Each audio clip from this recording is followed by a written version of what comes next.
on the film, that belonged to Chief Joseph Van, and it's located near Chatsworth, Georgia. And it is a state park, so it's open for tours. Van was a terrible, terrible person.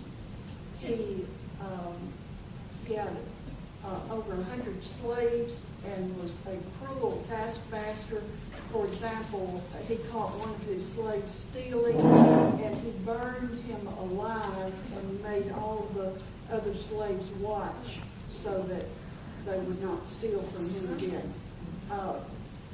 He was really a terrible person, but he recognized the value of education. The Confederate Army, and was the last Confederate general to surrender at the end of the war between the states. That was Elias's brother. The pictures I have here are of Elias Boudinot and his wife, Harriet Gould, who he met while he was in Cornwall. But before he became acquainted with Harriet, his friend John Ridge had an ailment related to his hip. I've never been clear exactly what the health problem was, but he moved into the home of the treasurer of the school and lived with that family for 2 years instead of living in the dormitory because he needed special care. Ought to be publicly whipped. The Indian man should be hung, and the girl's mother should be drowned because she encouraged the marriage. So they got married and left town immediately, went back to the Cherokee Nation because people were threatening the lives of both of them because they got married. Meanwhile, Elias Boudinot was continuing his education. He was at the school for 4 years and went back to the Cherokee Nation to live and work. And unbeknownst to people in Litchfield, in Cornwall, he and another white girl named Harriet Gould, whose picture is there, started corresponding. And they wrote to each other for 2 years, and then she announced to her parents that she wanted to marry him and move to Georgia to live in the Cherokee Nation with him.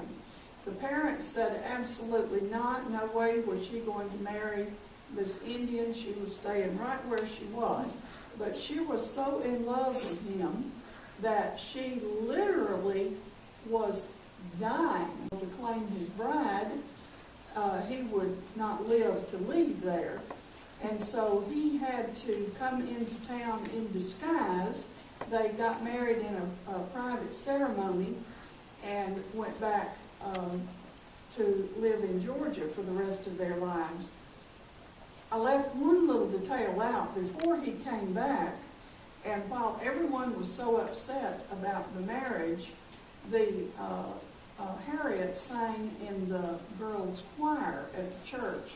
And so the pastor's wife was the choir director, and she had all the girls in the choir to wear white dresses with black armbands and refused to let Harriet sing anymore. Harriet's teenage brother was especially opposed to the marriage, and so he and his friends burned in effigy the bride, his sister Elias, and the mother of the girl who had married previously, because they thought she was encouraging yet another marriage to India. For about 3 months, the doctor finally told her parents that if they wanted her to regain her health, that they had better let her marry because she was starving herself to death. She was about to die. And so finally the father did give permission for her to marry. But when word got out in the community, people threatened, Elias was still in Georgia at the time. Elias was making speeches in all these towns, raising money to buy a printing press that would allow him to print this new newspaper called the Cherokee Phoenix. And it had to be specially made because it needed those 86 letters of the Cherokee alphabet. They did raise enough money, and so when they got to the Cherokee Nation in Georgia, he started the newspaper, and it was very, very popular. It sold in not only to Cherokees, but to Georgians, because there was no newspaper in Georgia at the time.